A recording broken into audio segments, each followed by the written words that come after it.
Welcome back to the second half of our February 2019 edition of For the Love of Words. With me now, I have the poet Chris Siteman. Welcome to the show, Chris. Thank you. You are, at the moment, a professor at Suffolk University? Yes, and Bridgewater State University as well. Okay, and what is it that you teach there? I teach first-year writing and a whole hodgepodge of other courses. I teach, there's a creative writing course, a poetry survey course, apocalyptic literature course, monsters and madmen course, a whole range. Now, how did you first begin writing poetry? I started writing poetry at 7 years old.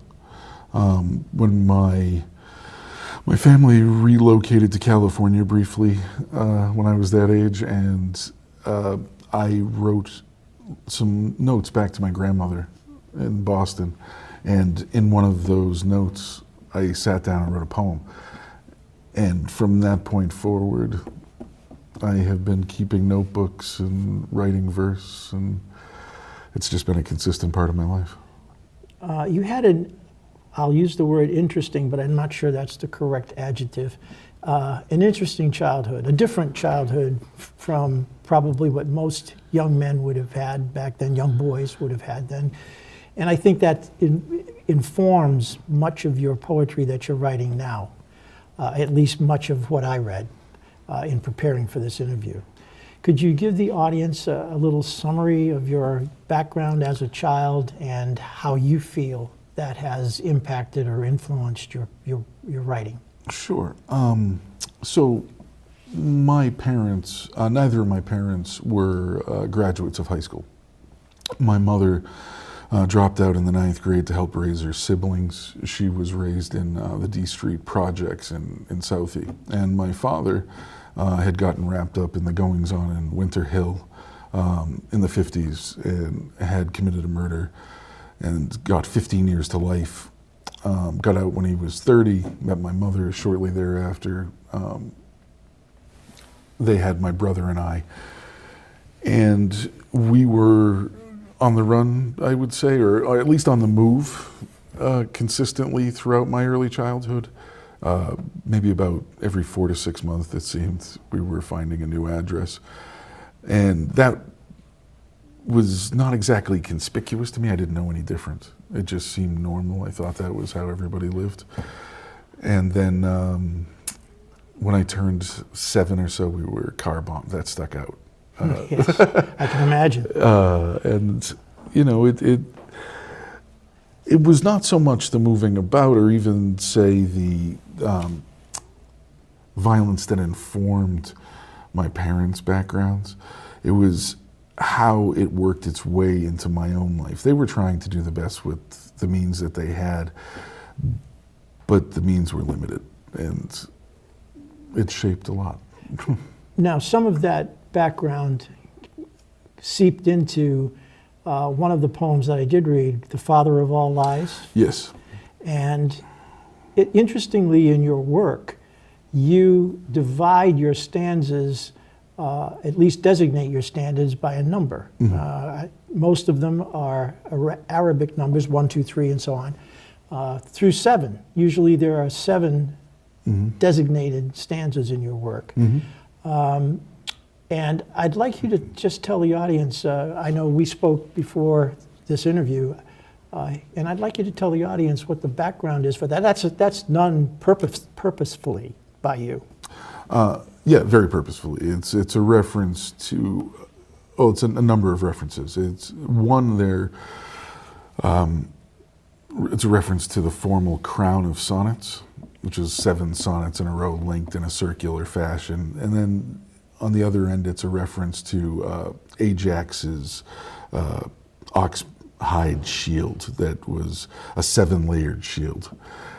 And the poems largely conflate this, classical and Christian world. And the numbering is really about that. So there's 7 as a gesture towards, say Christianity, things of that nature. I'm using it that way, reference towards the Dante-esque vision of the afterworld, and then also in through the through the Roman numerals, pardon me, and then through the Arabic, trying to reach back into the Greek world. Now, As a gesture. Will you be reading some of those poems this evening? Or I actually brought along some newer work that I was hoping to read tonight. And speaking of newer work, I do want to mention the fact that you have a chapbook coming out from Pen and Anvil Press. Yep, Pen and correct? Anvil Paper Tooth. And it's called Part X of Me. Yes. And is there a theme in the poems that are in that book? Yeah, that book came about really, at least in its, its primordial form.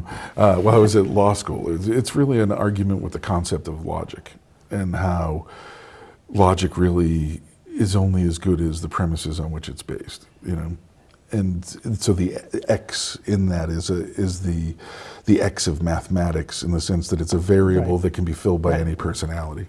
Now, will you be reading any of the poems that are going to be in Part X of Me? I did. I brought a couple of those. Good. I think that the audience should pay attention to that, because if they hear one or more of those poems and really would like to have them, then they should look forward to Part X of Me when it comes out from the press.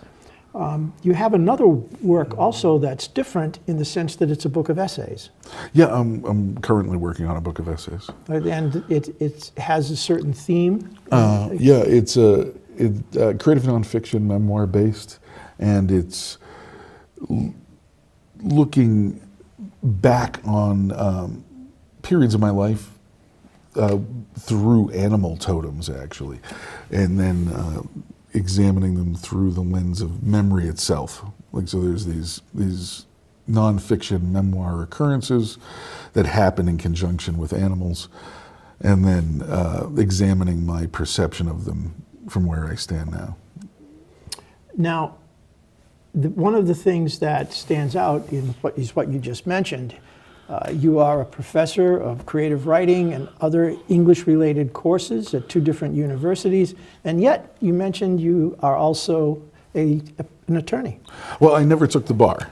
I did not. But you have your JD, But your I Juris Doctorate. I do have my Juris Doctorate. Yeah. And you got that from Suffolk Law School? Yes, I did. I went there from 2010 to 2013. And just explain a little bit to the audience why you felt it would be helpful to you and your writing to have an education in the law.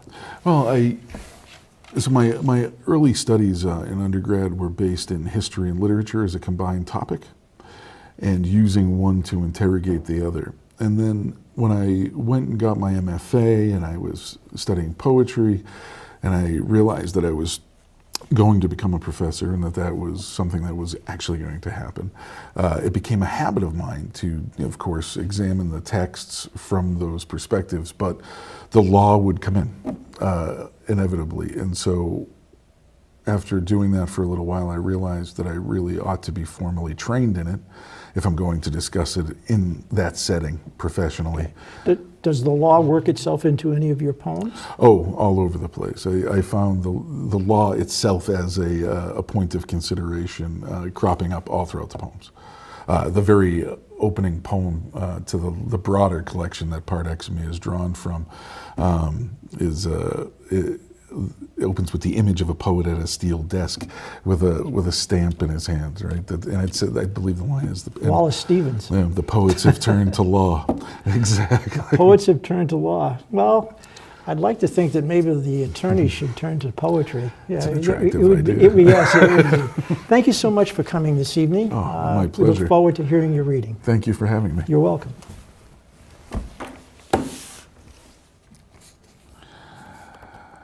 Young I2 Kennedy. Summer sun cooks naugahyde, backseat molten putty, sticking sweat bare thighs, and ocean air through unrolled windows. We coast and crawl back roads in Chatham. Our grandmother at the wheel, hair under scarf, eyes behind dark cat glasses. She smoked Paul Malls told us as Mother, silent, stared out the passenger window. We're their cousins, just like with Mayor White and that shitheel who married Anne Margaret. Told us they'd risen, how they'd been unwashed. As the rest, she knew how they rose with tides. Boats slipping off to Canada, slipping back. Hulls whiskey full. How proud. She could feel the crackle when Jack first got elected. How handsome he looked. And Jackie. It all seemed a dream when he became president, an Irish Catholic. But she knew it doomed. She told us, too good to last. That family, cursed for what they did to Rose and Teddy and that girl and the rest, just like Moynihan said about how being born Irish is a crash course in broken hearts. What I didn't know then filled almost every book, and now even knowing itself's suspect. I didn't know how any mythology will do as shelter in unrelenting storms, how whatever's close at hand's good as best when we don't have best, so best won't do. I didn't know how as a girl during the 30s, her father put her on the corner, how he beat her. And her early adolescence was one whiskey-smelling man after another, a sweat-stained mattress in a back room piss bucket tenement. How grandfather married her off the street, a drunk. He fucked around, fathered 7 children, and disappeared down a bottle. I didn't know what it meant. So many children in her 20s and 30s, poor in the projects in Southie. How hard she was, had to be. All and more I never knew about such pathos rolled up into a furious 5'4" force of will.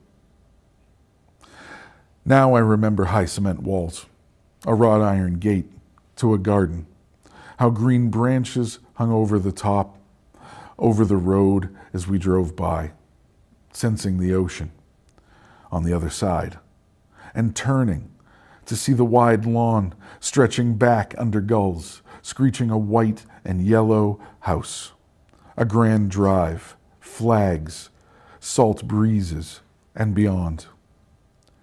In that white and blue distance, I imagined myself, the young boy, standing attention as the coffin and procession rolled by. And years later, when that same boy died in a crash at sea, I was there in Hyannis, going once again to sort differences with my father. Heard the news on the bus, arrived to a town swarming, and I felt, despite knowing its storytelling, one woman's trying to give grandchildren anything to hold on, pride enough to survive, something other than we were sons and daughters of drunks and murderers, of rapists and the raped.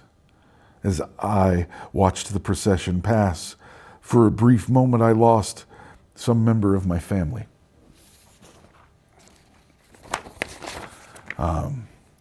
Next, I'd like to read one that came out a few years ago out of Salamander. That's In It Together.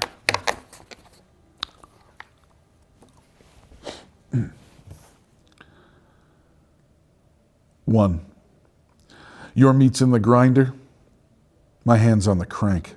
The dog's at the door, their sausage on the table. Sulfur hovers, gas puddles, ceiling. I'm staring at the bird cage, an open door, a swinging perch. You're smiling to yourself, squeezing the canary in your fist. One shrill chirp and little bones crack. Mail stuffs the slot, sour milk sits the stoop. My foot's in the door, your hand's on the knob, you're slamming it. 2. There's a fire in the bathroom, a flood in the attic, a couch in the closet, and the basement's been blown away. I'm a farmer's daughter. You're a farmhand in a hayloft. Ragged clouds recede. Halos ring the moon.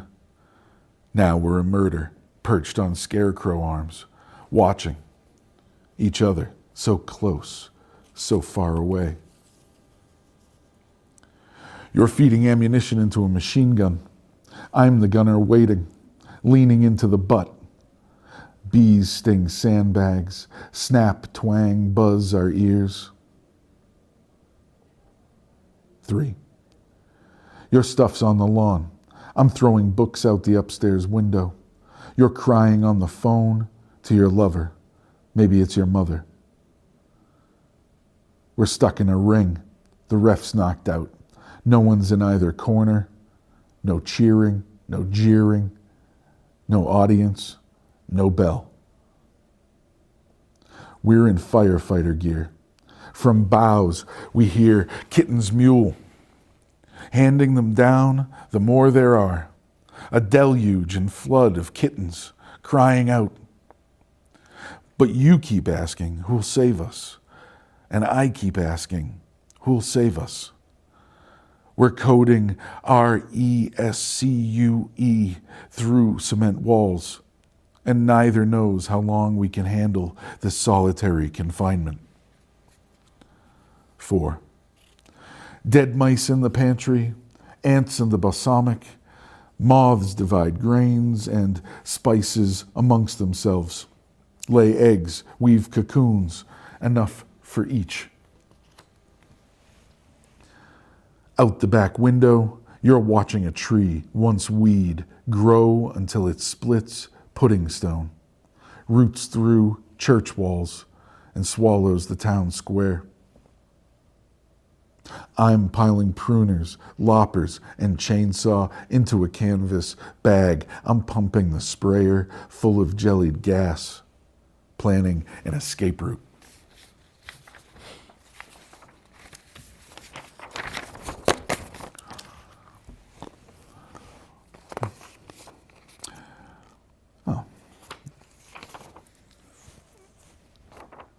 I think I'd like to read. This one's from the larger collection that part of X of Me is drawn from. It's called The Best of It. Up out of mud, muck, shit, and blood, even darkness so terribly bright. In the piss corner, by the hearth, X whispers X's litany, complaints bitter to bring, until a stone on X's chest, crushing even next breath hopes. Still, it rises in X. A wave, synaptic chemico-electrical fire shoots the next cleft. Ice crystals reach into X's souls. Rise up metatarsus, fibulas, tibias, femurs, pelvis, and spine, ribs, scapulas, clavicles, humeri, radiuses, ulnas, into X's skull, cheekbones, jaw, canines, molars, orbitals, a bone fire. X pushes X stone aside, breathes deep, feels what felt millennia flowing away. X's hair and X's face, X stirring in dust and tears, crying out to be saved. Then not. How no one ever came. Somehow, X lets it all go. X stands, walks out the door in sunshine, takes Y by the hand along the brook to listen to water and sweetgrass, rustling breezes, finches and velvet green boughs. X unchains the song of remembering and forgetting, climbs the scales where not eighth notes nor quarter rests, are left unaccounted.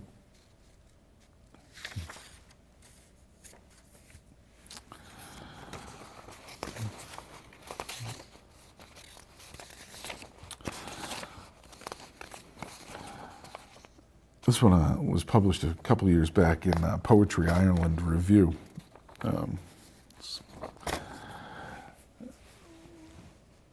Math book photograph.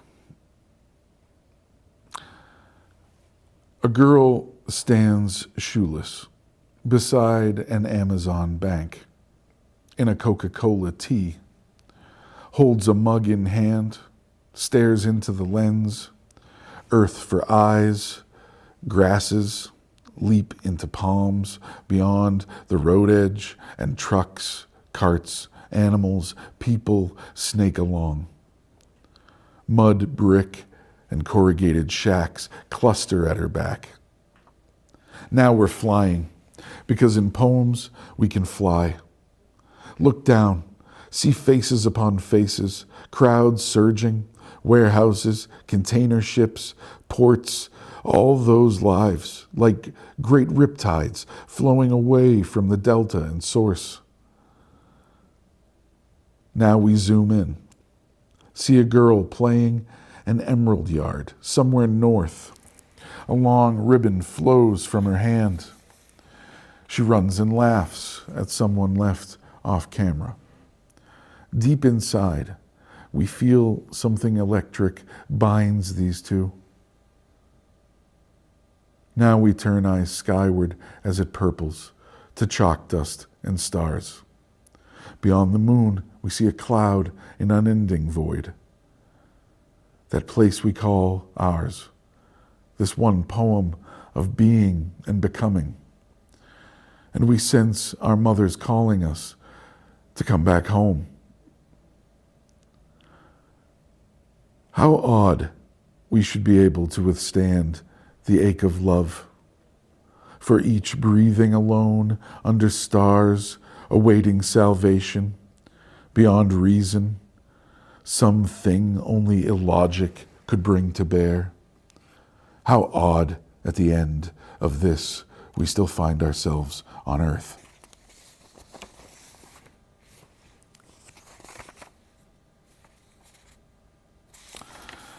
All right, I'll do two short ones here for you. This one's a little more playful. I was taking aphorisms and cutting them into pieces and then stitching them back together. It was published this past summer in the American Journal of Poetry. It's aphorisms. Early to bed, early to rise, fool me twice, shame on me. Better be silent and thought fool until seeing white eyes, like idle hands worth two birded bushes. Waste not or be killed.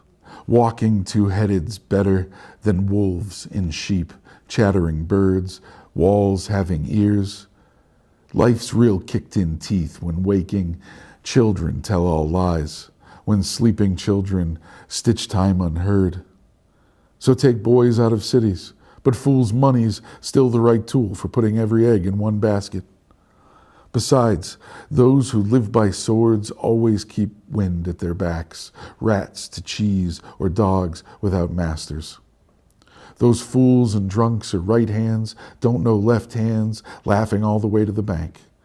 For what goes around's a rolling stone, a handed bird, pennies saved, like fish, neither lenders nor borrowers, but gift horses, biting hands, taking candy from babies.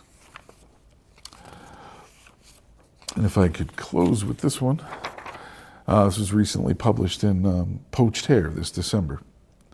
It's called Aquanet.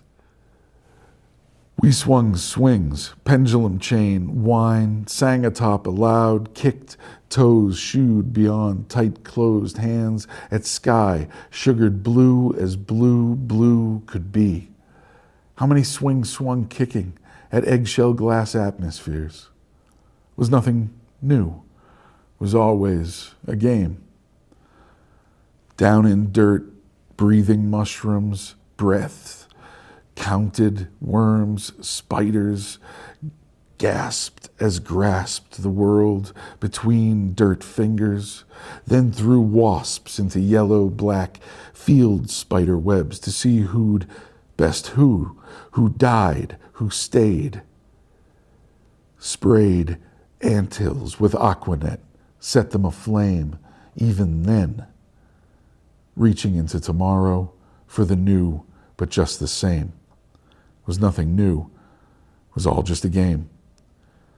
And still the world before us unfurled, a hush sweet grass lay, where deer spent chill night, already far off in woods, breathing, sweating, savage, beautiful, moss antler stags, does, fawns.